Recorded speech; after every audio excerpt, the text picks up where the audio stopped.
ప్రధాని నరేంద్ర మోడీకి జనసేన అధినేత పవన్ కళ్యాణ్ లేఖ రాశారు.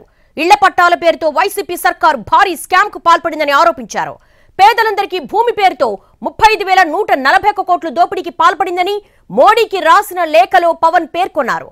సర్కారు ముందు చెప్పినట్లుగా 30 లక్షల గృహాలు నిర్మించలేదన్న పవన్ 17,000 జగనన్న లేఅవుట్లలో కేవలం 12,09,022 ఇళ్ల స్థలాలు మాత్రమే ఇచ్చిందని ఆరోపించారు. ఇళ్ల పథకంలో వైసీపీ ప్రభుత్వం ప్రజాధనాన్ని పక్కదారి పట్టించిందని, వైసీపీ దోపిడీపై సీబీఐ ఈడీతో విచారణ జరిపించాలని ప్రధానికి రాసిన లేఖలో పవన్ కళ్యాణ్ డిమాండ్ చేశారు.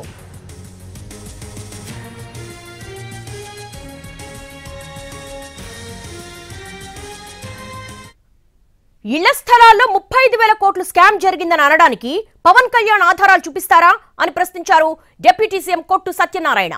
నరేంద్ర మోడీకి లేఖ రాయడంపై ఆయన ఘాటుగా స్పందించారు. సిస్టమ్ ఏంటో పవన్ కు తెలుసా అన్నారు. ప్యాకేజీల ప్రకారం మాట్లాడే పవన్ చంద్రబాబుకు ఊడిగం చేయడానికి సిద్ధమయ్యారని మండిపడ్డారు. అవగాహన, సబ్జెక్టు పెంచుకో అని కొట్టు సత్యనారాయణ పవన్ కు సలహా ఇచ్చారు. దీన్నే తింగర మాటలు అంటారు. దాన్నే అసలు అతనికి ఇల్లు ఏంటో, ఇళ్లలో స్కామ్ ఏంటో, అసలు దాని సిస్టమ్ ఏంటో అసలు పవన్ కళ్యాణ్కి తెలుసా? ఏ ప్యాకేజ్కి ఆపేసి ఏ పెట్టిన డేట్కి రాకపోతే మర్నాడు పొద్దున్న ఏం మాట్లాడారో తెలుసుకుని ఓ వార్నింగ్ ఇచ్చేటప్పటికి సాయంత్రానికి చంద్రబాబు నాయుడు సంచులతో వచ్చి ప్యాకేజ్ చెప్పే కార్యక్రమంలో నిమగ్నమై ఉన్నావు. నువ్వు ఆ కార్యక్రమం చూడు.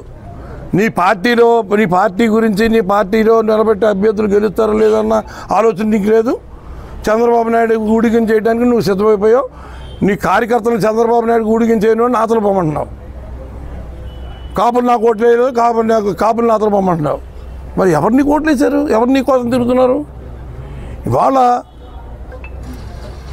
35,000 కోట్లు అంటే ఏంటి? అయినా సింగిల్ చెక్ రాసి ఇచ్చేస్తే ఎవరైనా జేబులో పెట్టి పట్టుకుపోయి అనుకుంటాను.